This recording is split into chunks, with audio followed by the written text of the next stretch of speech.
Selamat malam teman-teman semuanya. Pada kesempatan malam hari ini, di malam yang benar-benar cerah dan juga malam-malam yang benar-benar sangat bersinar, kita akan melakukan podcast dalam rangka mengerjakan suatu tugas nih. Pasti kalian pada penasaran nih, kita malam hari ini akan belajar tentang apa nih. Tapi sebelum itu ada kala baiknya kita akan memperkenalkan kepada panelis-panelis kita pada malam hari ini. Langsung saya untuk ketiga panelis bisa perkenalkan diri dari panelis 1, 2, dan juga ketiga. Baik, halo semuanya, perkenalkan nama saya Anissa Husnul dengan NPM 255602149 sebagai panelis. Halo semuanya, kenalin saya Nafi Saka dengan NPM 255602139 sebagai panelis 2. Halo semua, nama saya Aga Samirasya, NPM 255602142. Saya sebagai panelis 3. Saya juga memperkenalkan diri. Nama saya Zakaria Sama Ferrer. Saya adalah moderator yang akan bertanggung jawab pada malam hari ini dengan NPM 25560201040. Jadi kepemimpinan pemerintahan adalah proses mempengaruhi dan mengarahkan orang lain untuk mencapai tujuan publik seperti transparansi dan kesejahteraan masyarakat. Fokus utamanya terletak pada pelayanan publik, integrasi, serta kemampuan mengambil keputusan secara tepat dan tepat berdasarkan kompetensi. Berbeda dengan kepemimpinan umum, kepemimpinan pemerintahan menekankan akuntabilitas kepada masyarakat serta penerapan prinsip tata kelola yang baik. Kepemimpinan pemerintahan berfungsi dalam perencanaan, perorganisasian, pengarahan, pengendalian, serta menjaga kerjasama tim untuk menyelesaikan masalah organisasi. Manfaatnya yaitu meningkatkan efektivitas kinerja pemerintahan, mendorong motivasi pegawai, serta membantu tercapainya tujuan bersama. Pada akhirnya, kepemimpinan yang baik akan menciptakan pemerintahan yang responsif, bersih dari korupsi, dan berorientasi pada kesejahteraan masyarakat. Jadi dapat kita pahami, kepemimpinan itu dapat dipahami melalui beberapa pendekatan utama. Yang pertama, pendekatan sifat. Pendekatan sifat ini menekankan bahwa pemimpin memiliki kualitas pribadi seperti kecerdasan, percaya diri, integritas, dan ketegasan. Namun pendekatan ini punya kelemahan karena tidak ada daftar sifat pasti dan kurang memperhatikan situasi. Lalu yang kedua, ada pendekatan perilaku. Nah, pendekatan perilaku ini berfokus pada apa yang dilakukan pemimpin.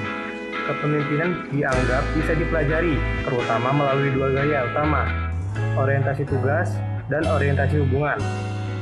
Teori X dan Y juga menjelaskan bahwa cara pandang pemimpin mengaruhi gaya kepemimpinannya, apakah cenderung otoriter atau partisipatif. Lalu yang ketiga, ada pendekatan situasional dan kontingensi.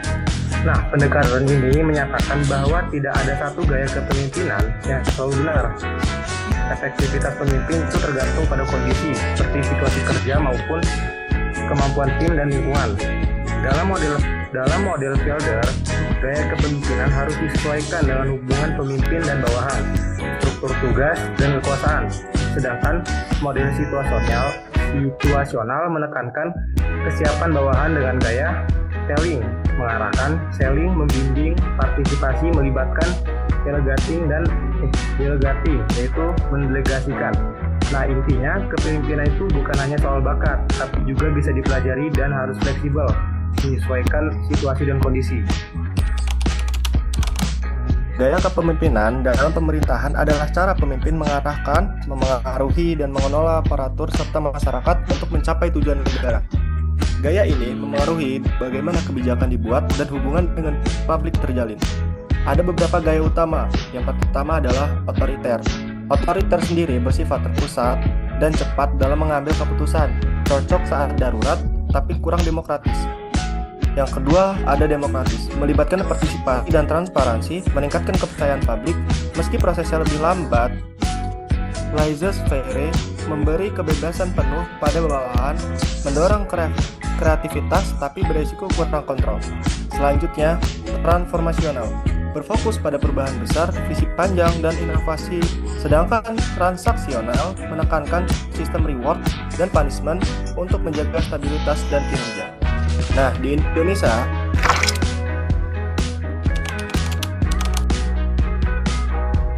Dalam praktiknya, pemimpin sering mengombinasikan berbagai gaya sesuai situasi, baik di tingkat pusat maupun daerah. Misalnya, dalam inovasi, pelayanan publik, dan program berbasis teknologi. Tantangan kepemimpinan sendiri di Indonesia meliputi korupsi, birokrasi, lambat, ketimpangan, dan kurangnya integritas. Karena itu, kepemimpinan ideal adalah yang demokratis, partisipatif, berintegritas tinggi, visioner, tegas, dan berorientasi pada pelayanan publik. Oke, di sini aku izin bertanya dari materi yang udah dijelasin sama Anissa. Jadi apa sih yang ditekankan dalam konsep kepemimpinan pemerintahan? Jadi, konsep kepemimpinan pemerintahan menekankan hubungan saling berpengaruh antara pemimpin dan pengikut untuk mewujudkan visi bersama dalam pelayanan publik. Jadi, mereka tuh saling berpengaruh tuh antara pemimpin dan pengikut untuk mewujudkan visi bersama gitu. Makasih untuk kesempatannya. Di sini aku mau nanya untuk panelis kedua. Pertanyaan itu, mengapa teori kepemimpinan modern tidak lagi hanya berfokus pada sifat, tapi juga mempertimbangkan perilaku dan situasi? Kenapa?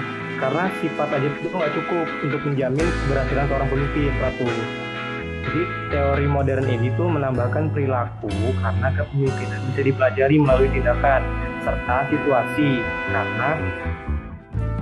karena efektivitas pemimpin sangat bergantung pada kondisi yang dihadapi. Nah, dengan demikian, pemimpin yang baik itu bukan hanya memiliki potensi, tapi juga mampu bertindak tepat dan menyesuaikan diri dengan situasi, Ratu. Gitu. Terima kasih. Izin bertanya untuk Pak Aga, kenapa sih kepemimpinan di Indonesia itu cenderung menggunakan kombinasi berbagai gaya? Jawabannya adalah karena Indonesia memiliki kondisi yang kompleks, baik dari segi sosial, budaya, maupun geografis. Tidak ada satu gaya yang bisa digunakan untuk semua situasi, sehingga pemimpin harus fleksibel dan adaptif. Gitu. Nah, kita langsung pada di bagian sesi terakhir, yaitu sesi penutup.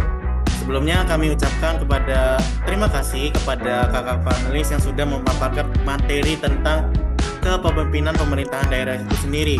Mulai dari definisinya, mulai dari konsepnya, mulai dari fungsi manfaatnya, lalu ada juga teori studi hingga ada gaya kepemimpinan itu sendiri. Terima kasih juga kepada teman-teman peserta sudah terlibat aktif di sini, dan saya Zakaria Semoferel selaku moderator ingin mengucapkan terima kasih dan juga meminta maaf ada selama kata-kata di sini ada yang salah dan tidak mengenakan.